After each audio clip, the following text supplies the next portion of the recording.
Capítulo 10. El babilonio más favorecido por la suerte. El hombre más rico de Babilonia, escrito por George Clason. Sharrunada, el príncipe mercader de Babilonia, avanzaba orgulloso a la cabeza de su caravana. Le gustaban los tejidos finos y llevaba ropas caras y favorecedoras. Le gustaban los animales de raza y montaba con agilidad en su semental árabe. Era difícil adivinar su avanzada edad al mirarlo. Ciertamente, nadie habría podido sospechar que estaba atormentado interiormente. El viaje a Damasco había sido largo y las dificultades numerosas. No le preocupaba. Las tribus árabes eran feroces y estaban ávidas de saquear sus ricas caravanas, pero no tenía miedo porque sus numerosas tropas de guardia le aseguraban una buena protección. Estaba trastornado por la presencia de aquel joven a su lado que traía de Damasco. Era Adán Gula, el nieto de su socio de hace años, Arad Gula, a quien debía una eterna gratitud. Quería hacer alguna cosa por su nieto, pero cuanto más pensaba en ello, más difícil le parecía, justamente a causa del joven.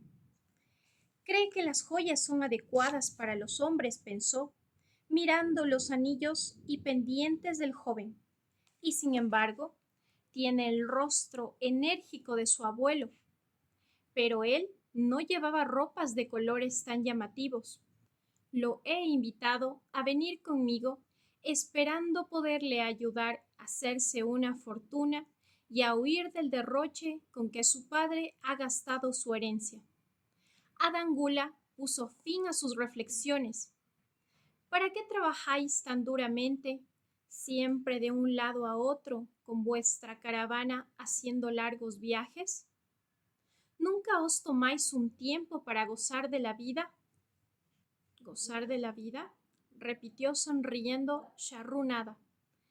¿Qué harías tú para gozar de la vida si fueras Sharrunada? Si tuviera una fortuna como la vuestra, viviría como un príncipe. Nunca atravesaría el desierto. Gastaría los sequeles tan rápido como cayeran a mi bolsa. Llevaría las ropas más caras y las joyas más raras. Esa sería una vida de mi agrado, una vida que merecería la pena de ser vivida. Los dos hombres rieron. Tu abuelo no llevaba joyas.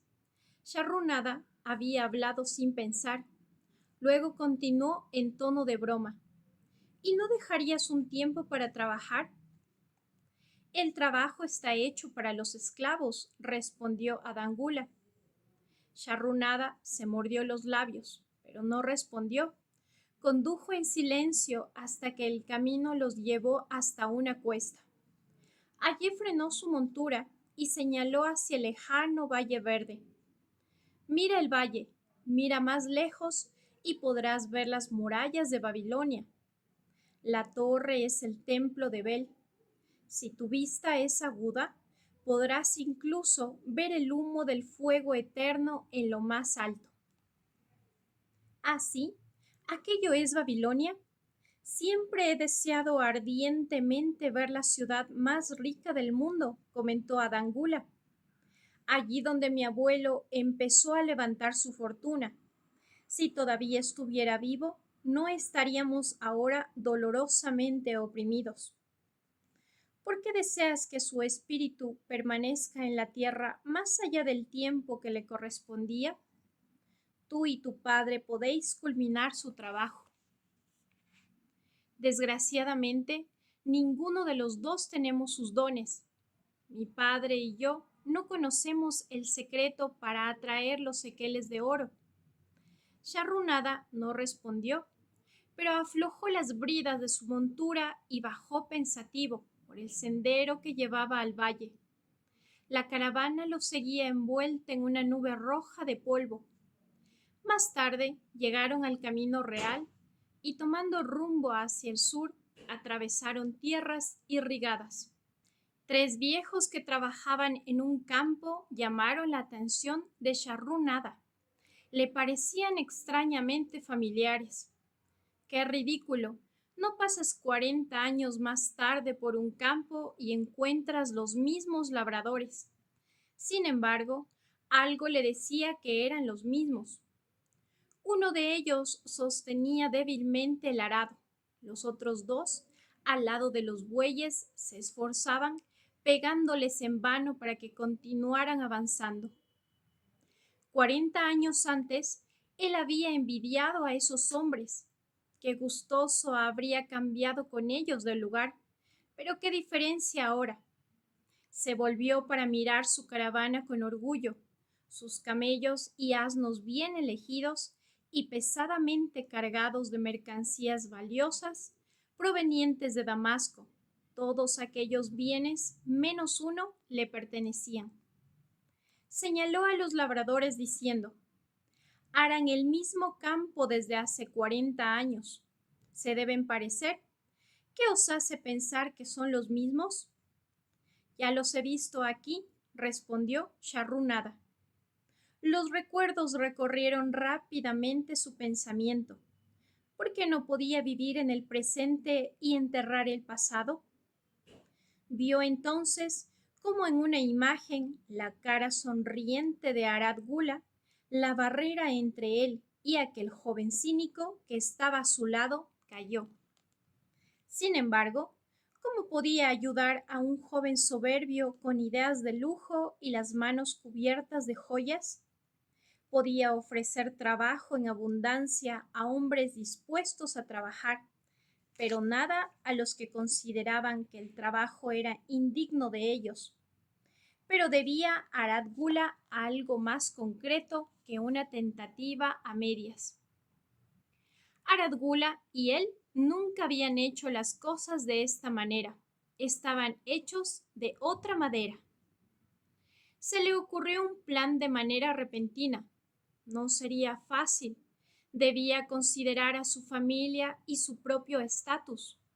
Sería cruel, haría daño, pero como era un hombre de decisiones rápidas, abandonó sus objeciones y se determinó a actuar.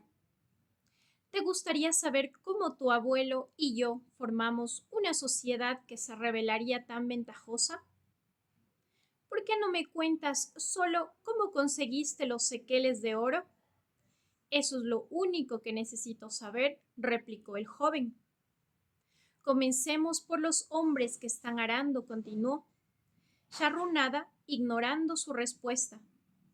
Yo no era más viejo que tú. Cuando la columna de hombres de la que yo formaba parte se acercaba a ellos, Megido, el agricultor, se burlaba de la manera en que labraban. Megido estaba encadenado a mi lado. Mira esos tipos perezosos, protestó.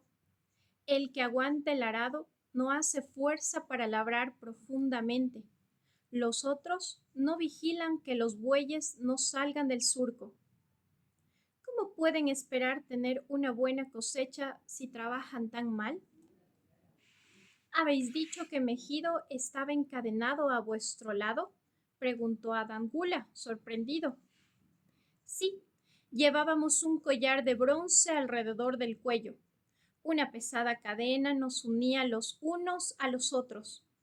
Cerca de él estaba Sabado, el ladrón de corderos que conocí en Arrum, en la punta, un hombre al que llamábamos pirata, porque no quería decir su nombre. Habíamos pensado que era marinero porque tenía tatuadas en el pecho unas serpientes enroscadas, así como los hombres de mar. La columna estaba organizada de manera que los hombres pudieran avanzar de 4 en 4. ¿Ibais encadenado como un esclavo? Preguntó Adán Gula, incrédulo. ¿Tu abuelo no te dijo que yo fui esclavo en un tiempo? Hablaba a menudo de vos, pero nunca hizo alusión a eso. Era un hombre al que podías confiar los más íntimos secretos. Tú también eres un hombre en el que se puede confiar, ¿verdad? Charrunada le miró fijamente a los ojos. Podéis contar con mi silencio, pero estoy muy sorprendido. Contadme cómo llegasteis a ser esclavo. Cualquiera puede encontrarse en esta situación. Charrunada se encogió de hombros. Una casa de juego y la cerveza de cebada me llevaron a la ruina. Pagué los delitos de mi hermano. Durante una pelea mató a su amigo. Yo fui entregado a la viuda por mi desesperado padre para que mi hermano no fuera perseguido por la ley. Cuando mi padre no pudo conseguir dinero suficiente para liberarme, ella se enfadó y me vendió en el mercado de esclavos. ¡Qué vergüenza y qué injusticia!, protestó Adán Gula. Pero decidme, ¿cómo recuperasteis vuestra libertad? Ya llegaremos a eso, pero todavía no. Continuemos la historia. Cuando pasamos ante ellos, los labradores se mofaron de nosotros. Uno de ellos se quitó el sombrero y nos saludó inclinándose. Bienvenidos a Babilonia, gritó. Invitados del rey. Os espera en las murallas de la ciudad, donde el banquete ya está servido, ladrillos de barro y sopa de cebollas. Y rieron a mandíbula batiente. Pirata se enfureció y les maldijo. ¿Qué quiere decir eso de que el rey nos espera en las murallas?, pregunté. En las murallas de la ciudad tendremos que llevar ladrillos hasta que se nos quiebre el espinazo, o tal vez nos peguen hasta la muerte antes de eso. ¿Quién quiere trabajar duramente?, comentó Sábado. Esos labradores son listos y no se rompen la espalda, solo lo hacen ver. No se puede prosperar siendo un gandul, protestó Mejido. Si labras 1 hectárea, habrás hecho una buena jornada de trabajo. Y da lo mismo si tu amo lo sabe o no, pero si haces la mitad, eres un gandul. Yo no lo soy, me gusta trabajar y hacerlo bien, pues el trabajo es el mejor amigo que he conocido.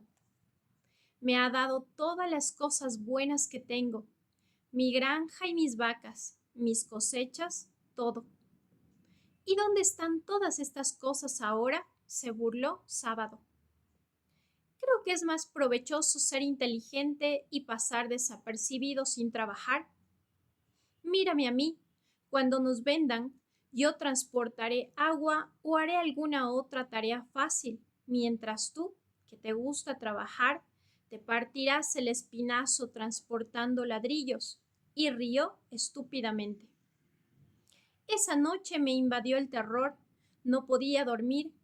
Me acerqué a la línea de guardia y cuando los otros se habían dormido, llamé la atención de Godoso, que hacía el primer turno.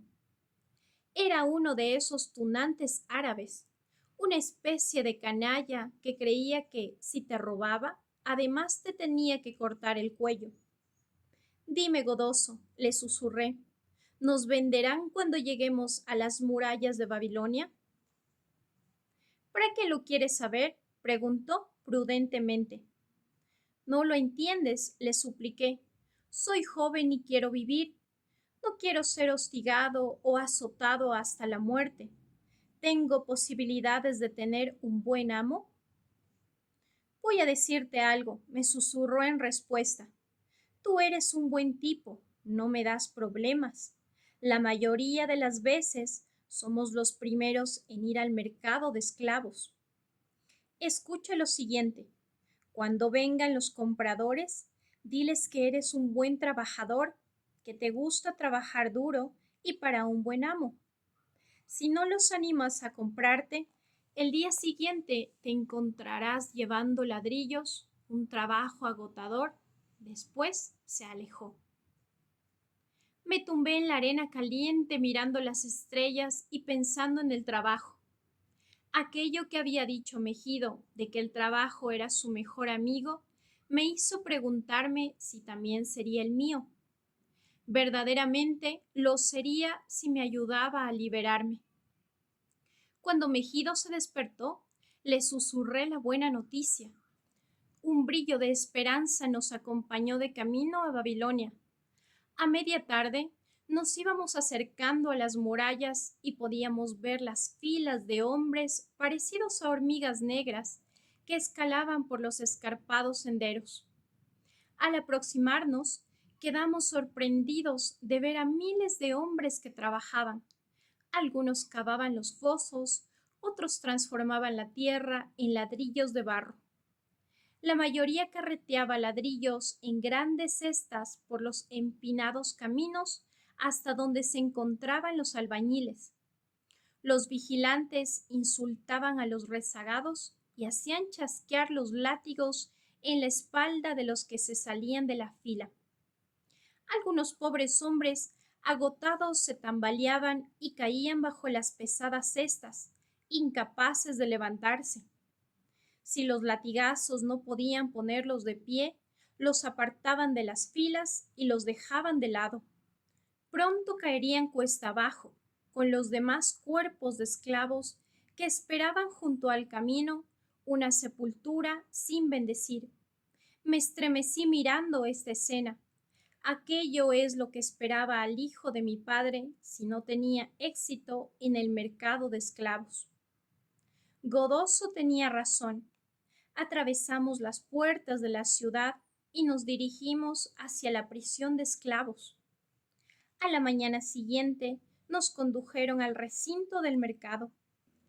Allí, los demás esclavos se apretaban asustados los unos contra los otros, y solo los látigos conseguían que se movieran para que los vieran los compradores.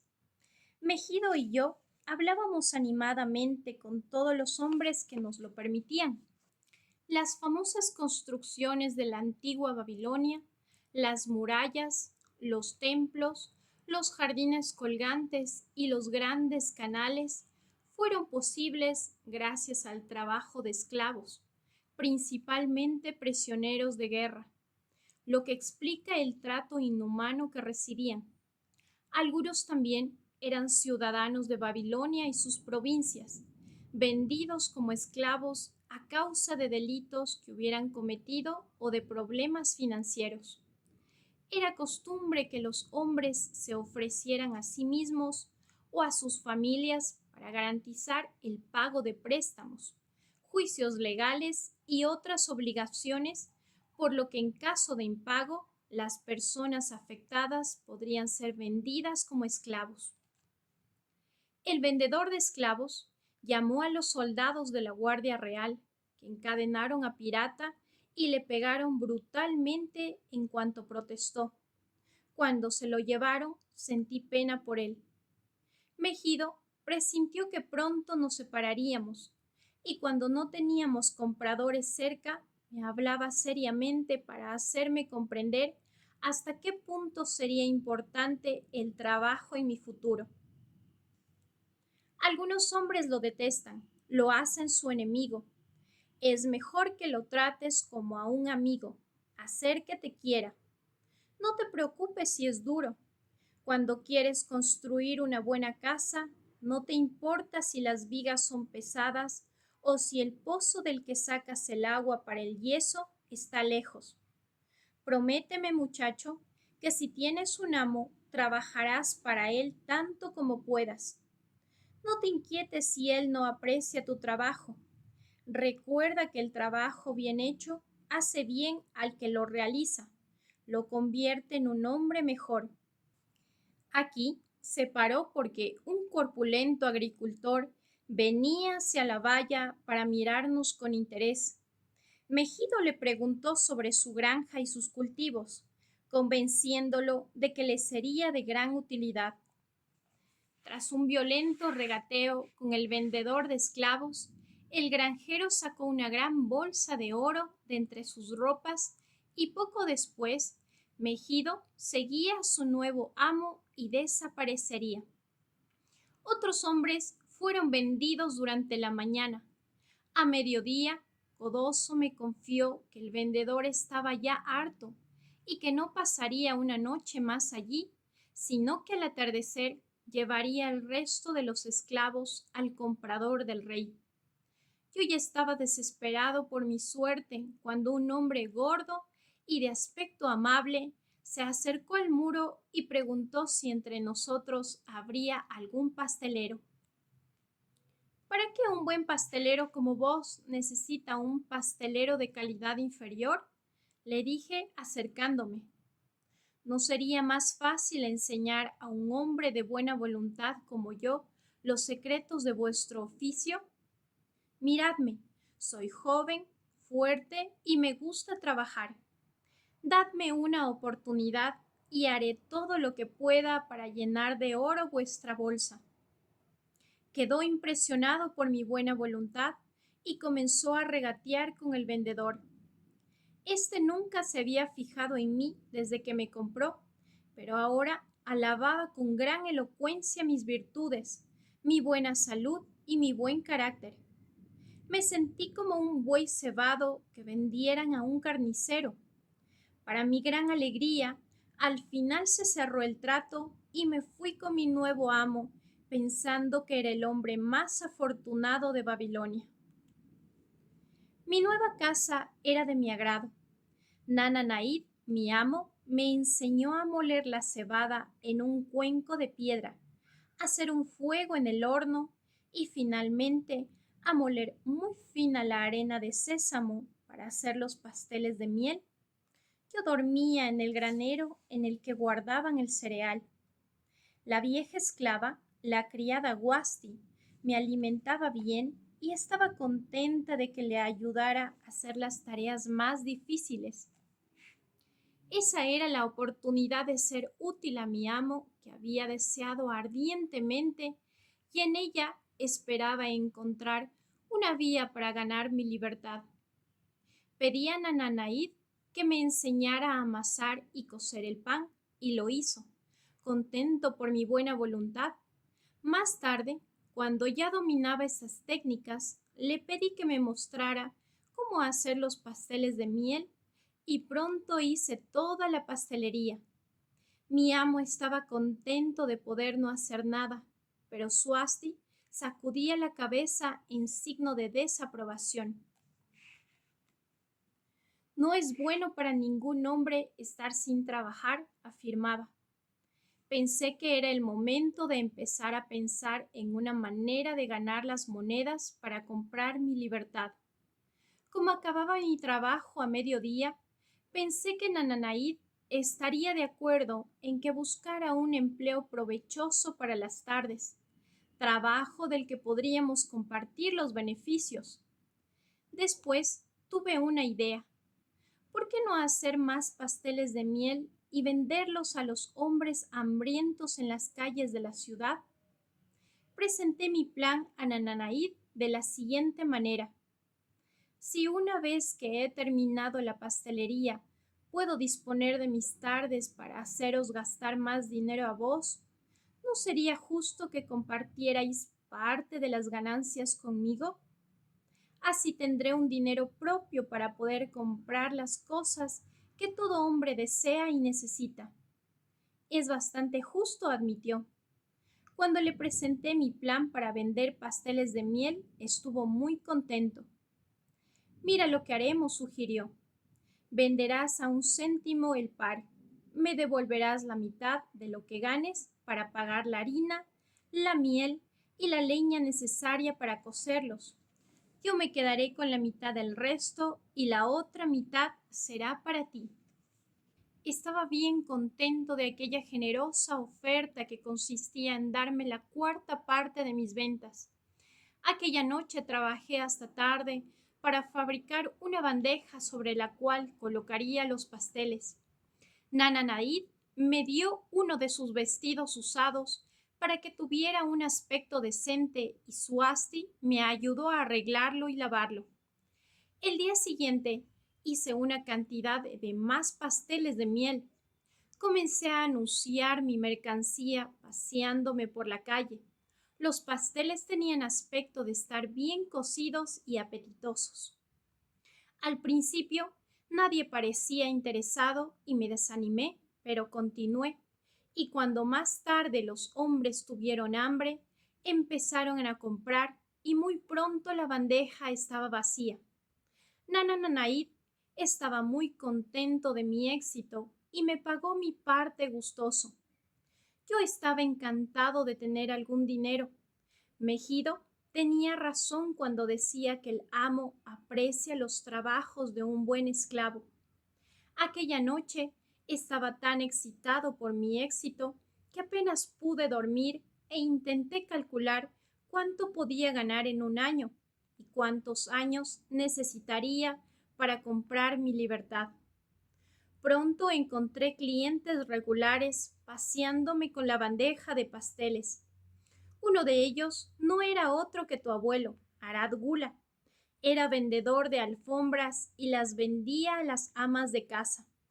Iba de un extremo a otro de la ciudad, acompañado de un burro cargado de alfombras y de un esclavo negro que lo cuidaba. Compraba 2 pasteles para él y 2 para su esclavo.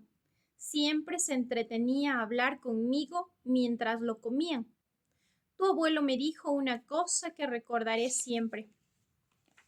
Me gustan tus pasteles, muchacho, pero me gusta aún más el ardor con lo que los vendes. Un espíritu así te puede llevar muy lejos en el camino del éxito.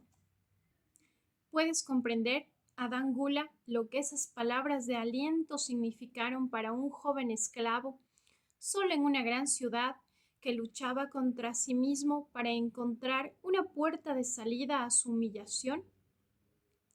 A medida que los meses pasaban, iba engrosando mi bolsa, que empezaba a tener un peso reconfortante colgada de mi cinturón.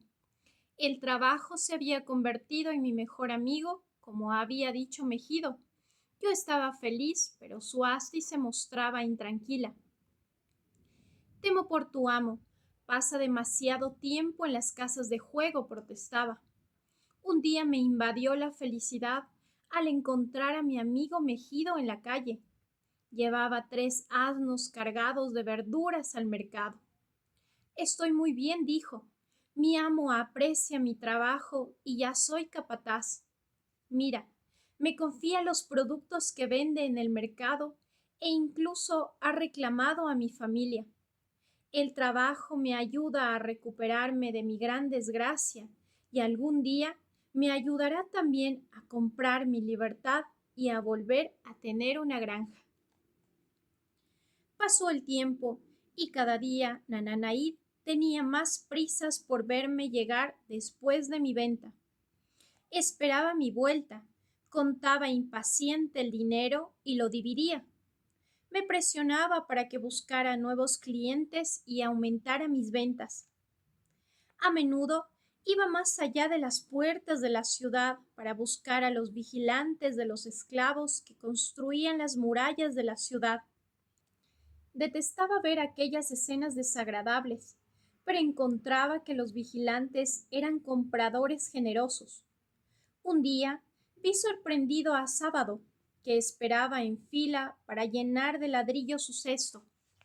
Estaba flaco y encorvado, y su espalda estaba llena de cicatrices y llagas producidas por los látigos de los vigilantes.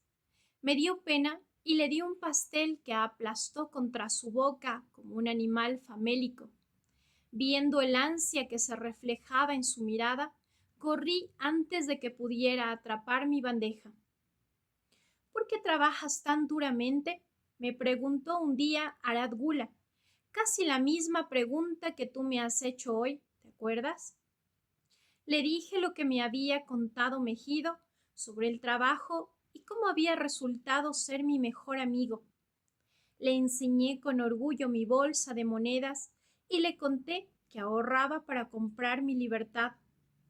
¿Qué harás cuando seas libre?, preguntó. Tengo la intención de hacerme mercader, respondí. Entonces me confió algo que nunca había sospechado. ¿Tú no sabes que yo también soy esclavo? Soy socio de mi amo. Calla, ordenó Adán Gula. No escucharé mentiras difamatorias sobre mi abuelo. No era ningún esclavo. Sus ojos brillaban de cólera. Sharrunada permaneció en calma. Lo honro por haberse elevado desde su desgracia y haberse convertido en un gran ciudadano de Damasco. ¿Y tú, su nieto, estás hecho de la misma madera? ¿Eres tan hombre como para hacer frente a la realidad o prefieres vivir con falsas ilusiones? Adán Gula se irguió en la silla y respondió con la voz ahogada por una profunda emoción. Todo el mundo amaba a mi abuelo. Sus buenas acciones fueron incontables. ¿No fue él quien, cuando llegó el hambre, compró grano en Egipto y lo transportó en su caravana para distribuirlo entre la gente y que así no murieran de hambre? ¿Por qué decís que no era más que un despreciable esclavo de Babilonia? Si siempre hubiera sido un esclavo, tal vez habría sido despreciable, pero cuando gracias a su esfuerzo se convirtió en un gran hombre en Damasco, seguro que los dioses le perdonaron sus desgracias y lo honraron con su respeto, respondió Sharrunada. Tras decirme que era un esclavo, me dijo hasta qué punto ansiaba recobrar su libertad. Ahora que poseía suficiente dinero para comprarla, estaba preocupado por lo que haría en el futuro. Ya no hacía buenas ventas como antes y temía el momento en que careciera del apoyo de su amo. Me indigné por su indecisión. No te ates más a tu amo. Encuentra de nuevo la sensación de ser un hombre libre. Actúa como tal y triunfa como tal. Decide qué es lo que quieres conseguir y el trabajo te ayudará a conseguirlo. Continuó su camino diciéndome que estaba contento de lo que hubiera hecho avergonzarse por su cobardía. Un día fui fuera de las murallas y me extrañó ver allí un gran gentío. Cuando pregunté a un hombre qué pasaba, me respondió: ¿No lo has oído? Han llevado ante la justicia a un esclavo fugitivo que había matado a un guardián y lo flagelaron hasta la muerte. Incluso el rey en persona estará presente. El gentío era tan numeroso cerca del poste de flagelación que temí acercarme más por miedo a que volcaran mi bandeja de pasteles de miel. Entonces subí a la muralla inacabada para mirar por encima de las cabezas. Tuve la suerte de ver a Nabucodonosor en persona, que avanzaba en su carro dorado. Jamás había visto una magnificencia tal, ropas semejantes, paños de tejido dorado, guarnecidos de terciopelo como aquellos. No pude ver la flagelación, pero pude oír los gritos desgarradores del pobre esclavo. Me pregunté cómo alguien tan noble como nuestro rey podía aceptar ver un sufrimiento tal, pero cuando vi que reía y bromeaba con sus nobles, supe que era cruel y entendí por qué imponían a los esclavos que construían las murallas aquellas inhumanas tareas. Una vez muerto el esclavo, colgaron su cuerpo de una pierna en el poste para que todo el mundo pudiera verlo. Cuando la muchedumbre se comenzó a dispersar, me acerqué a él. Sobre su pecho reconocí el tatuaje de las dos serpientes abrazadas. Era pirata. Las costumbres de los esclavos de la antigua Babilonia, aunque nos parezcan contradictorias, estaban severamente regidas por la ley. Un esclavo, por ejemplo, podía poseer bienes de todo tipo, incluso a otros esclavos sobre los que su amo no tenía ninguna potestad. Los esclavos se casaban libremente con no esclavos. Los hijos de mujeres libres eran libres. La mayoría de los comerciantes de la ciudad eran esclavos. Muchos de estos tenían negocios con sus amos y eran ricos. Cuando volví a ver a Arad Gula, era ya otro hombre. Me recibió lleno de entusiasmo. Mira al esclavo libre. Tus palabras fueron mágicas. Ya mis ventas y beneficios aumentan. Mi mujer está encantada. Ella era mi mujer libre, la sobrina de mi amo, y desea ardientemente que nos mudemos a un pueblo donde nadie sepa que yo he sido esclavo. De esta manera Nuestros hijos estarán a salvo de todo reproche sobre la desgracia de su padre. El trabajo ha sido mi mejor ayuda. Me ha hecho capaz de recuperar la confianza y la habilidad para vender. Estaba encantado de haber podido ayudarlo, aunque solo hubiera sido para devolverle los ánimos que él me había dado. Una noche, Suasti vino a verme angustiada. Tu amo está en problemas. Tengo miedo por él. Hace unos meses perdió mucho dinero en el juego. Ya no paga al granjero la harina y la miel. Ya no paga al prestamista. Y ahora están enfadados y lo amenazan. ¿Por qué debemos preocuparnos por sus locuras? Dije sin pensar. No somos sus guardianes. Loco, no comprendes nada. Ha dado tu título al prestamista como aval. Según la ley, puede reclamarte y venderte. No sé qué hacer, es un buen amo. ¿Por qué se ha de abatir sobre él una desgracia así? Los temores de Suasti eran fundamentados. Mientras hacía los pasteles al día siguiente por la mañana, llegó el prestamista con un hombre que se llamaba Sassi. Ese hombre me miró y dijo que le parecía buen trato. El prestamista no esperó a que llegara mi amo y le dijo a Suasti que le informara que me habían llevado. Con solo la ropa que tenía encima y mi bolsa fuertemente atada a mi cinturón, me obligaron a alejarme de los pasteles sin acabar de venderlos. Me había alejado de mis deseos más profundos como el huracán arranca el árbol del bosque y lo arroja en un tempestuoso mar. Una casa de juego y la cerveza de cebada me volvían a causar desgracias. Sassi era brusco, tosco. Mientras me conducía a través de la ciudad, le iba contando el buen trabajo que había hecho para Nananaid y le decía que esperaba hacer lo mismo por él. Su respuesta no me dio ningún ánimo. No me gusta ese trabajo ni tampoco a mi amo. El rey le ha ordenado que me envíe a construir una parte del gran canal. Mi amo me ha dicho que comprara más esclavos que trabajaran duro y que acabara rápidamente. ¿Cómo se puede acabar un trabajo tan grande rápidamente? Imagina el desierto sin árboles, tan solo pequeños arbustos y un sol tan ardiente que el agua de nuestros barriles se calentaba tanto que nos costaba poder beberla. Después, imagina filas de hombres que bajan a un profundo agujero y suben arrastrando pesados cestos llenos de tierra por senderos polvorientos de sol a sol. Imagina la comida servida en abrevaderos que usábamos como cerdos. No teníamos tiendas ni paja para las camas. En esta situación me encontré. Enterré mi bolsa en un sitio marcado, preguntándome si algún día saldría de allí. Al principio trabajaba con buena voluntad, pero a medida que los meses pasaban, sentía como que se me quebraba el alma. Luego la fiebre se apoderó de mi cuerpo contorsionado. Perdí el apetito y apenas podía comer el cordero y las verduras que nos daban. Por la noche daba vueltas en mi camastro sin poder dormir.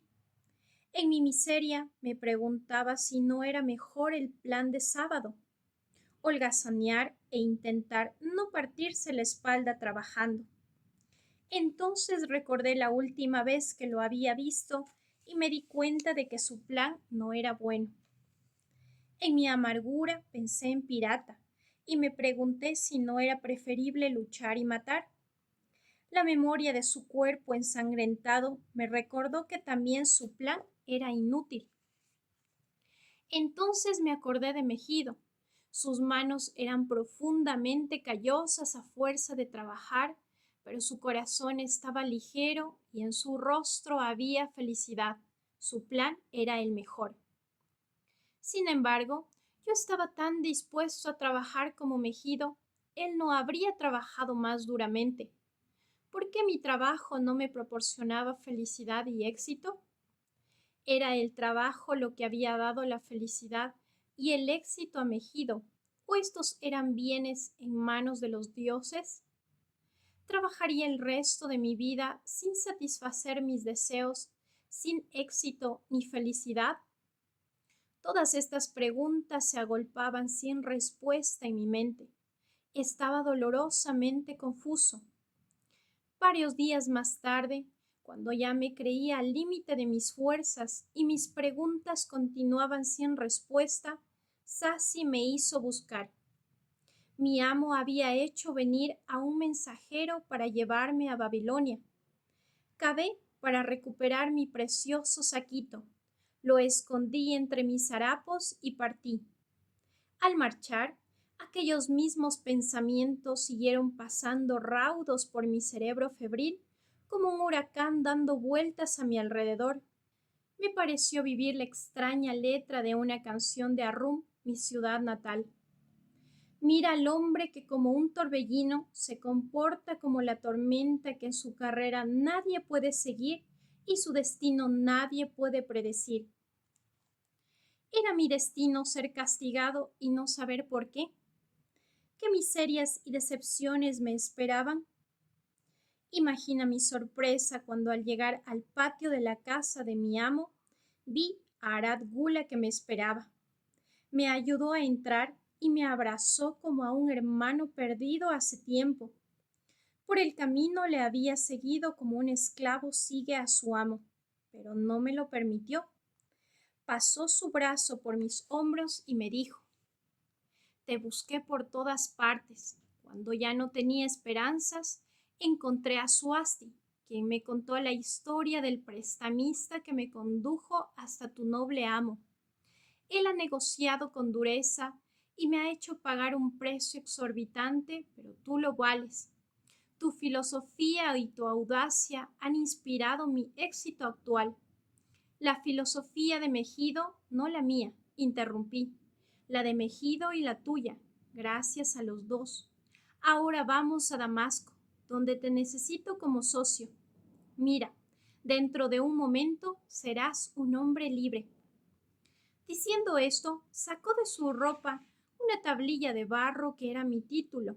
La levantó por encima de su cabeza y la tiró con fuerza contra el suelo de piedra para romperla en 1000 pedazos.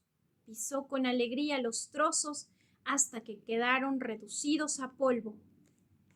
Mis ojos se llenaron de lágrimas de agradecimiento. Sabía que era él el hombre más afortunado de Babilonia. ¿Ves? En el momento de mayor angustia, el trabajo resultó ser mi mejor amigo. Mi buena voluntad de trabajar me permitió no tener que ir con los esclavos que construían las murallas e impresionó a tu abuelo hasta el punto de que me quisiera hacer su socio. Entonces, ¿el trabajo era la clave secreta de los sequeles de oro de mi abuelo?, preguntó Adangula. Era la única que tenía cuando yo lo conocí, respondió Sharrunada. A tu abuelo le gustaba trabajar, los dioses apreciaron sus esfuerzos y lo recompensaron generosamente. Empiezo a entender. Adangula hablaba mientras pensaba. El trabajo atrajo a sus numerosos amigos que admiraban su perseverancia y el éxito que le proporcionaba. El trabajo le dio los honores que apreciaba tanto en Damasco. El trabajo le aportó todas esas cosas de las que he disfrutado. Y yo creía que el trabajo era solo para los esclavos. La vida está llena de numerosos placeres de los que puede gozar el hombre, comentó Sharrunada, y cada uno tiene su lugar. Estoy contento de que el trabajo no esté solo reservado a los esclavos. Si así fuera, me vería privado de mi mayor placer. Hay muchas cosas que me gustan, pero nada reemplaza al trabajo. Sharrunada y Adangula pasaron por la sombra de las elevadas murallas hacia las macizas puertas de bronce de Babilonia. A su llegada, los guardias de la puerta se pusieron firmes y saludaron respetuosamente al honorable ciudadano. Con la cabeza bien alta, Sharrunada condujo la larga caravana a través de las puertas y por las calles de la ciudad. Siempre he querido ser un gran hombre como mi abuelo, le confió Adán Gula. Nunca había entendido qué clase de hombre era. Vos me lo habéis mostrado. Ahora lo entiendo, lo admiro aún más y me siento más determinado a convertirme en un hombre como él. Temo no poderos pagar nunca por haberme dado la auténtica clave de su éxito. A partir de hoy la usaré. Empezaré humildemente como él, y eso será más acorde con mi verdadera condición que las joyas y las bellas ropas. Y diciendo esto, Adán Gula retiró los anillos de sus dedos y los pendientes de sus orejas, aflojó las riendas de su caballo, retrocedió unos pasos y se colocó tras el jefe de la caravana con un profundo respeto.